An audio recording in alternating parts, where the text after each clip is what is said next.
Բարգավաճ Հայաստան կուսակցության առաջնորդ Գագիկ Ծառուկյանի առանձնատանը կատարված քննչական գործողությունների արդյունքում առգրաված 301 վագրը տեղափոխվեցին Երևանի կենդանաբանական այգի։ Երևանի քաղաքապետարանի բնապահպանության պահպանման վարչության պետ Սիրարփի Հայկազյանի դիտարկմամբ Հայաստանում հենց այս հաստատությունն է, որն ունի նման կենդանիներին ընդունելու, պահելու եւ անհրաժեշտ խնամք ապահովելու հնարավորություններ։ Երևանի կենդանաբանական այգին հանդիսանում է Հայաստանում միակ կառույցը մասնագիտացված, որը կարող էր այդ պահման դերը ստանձնել։ Միաժամանակ դեռ հստակ չէ, թե վերջնական է արդյոք առգրաված կենդանիների ցանկը։ Քննչական գործողությունները ընթանում են եւ չեն կարող ասել, որ ցանկը ամբողջական է,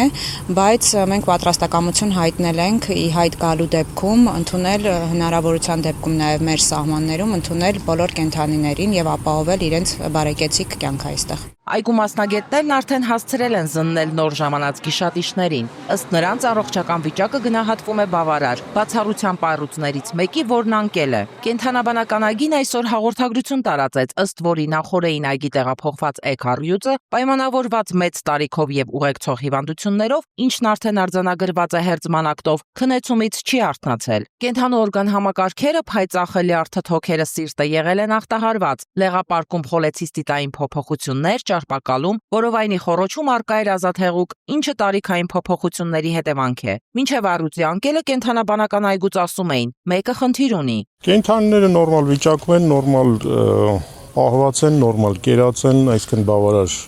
լավ վիճակում են, բավարար գիծ լավ, վիճակում են։ Վագրերից մեկը տարիքով մեծ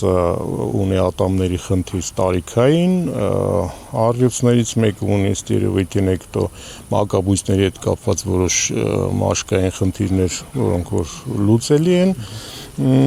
այլ թերություններ չեմ նկատել, մնացած առումով նորմալ վիճակում կենդանիներ են։ Առաջիկա օրերին կենդանիներն այցելուների տեսադաշտում չեն լինի։ Ինչպես ցանկացած նոր տեղափոխված կենդանի, նրանք եւս կտեղավորվեն կարանտինային հատվածում։ Մասնագետները շեշտում են, կարանտին բառը այս դեպքում չի նշանակում, թե հիվանդություն ունեն։ Դա նորմալ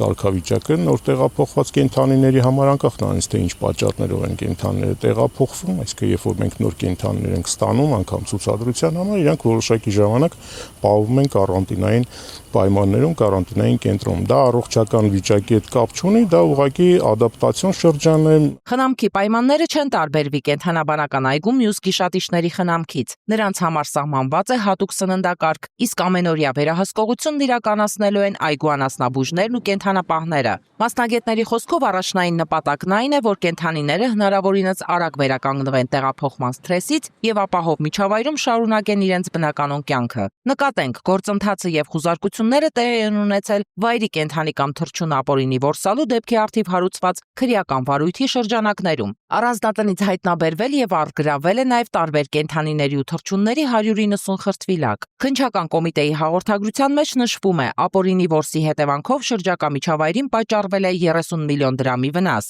Գագիկ Ծառուկյանի առանձնատանը պահվող մյուս կենդանիներին նախատեսվում է առգրավել եւ պատասխանատու պահպանությանը հանձնել հաջորդող օրերին։ Քրեական վարույթի նախաքննությունը շարունակվում է։ Նարինե Ղուկասյան, Հռիփսիմե Ղազարյան, Ռադար Արմենիա։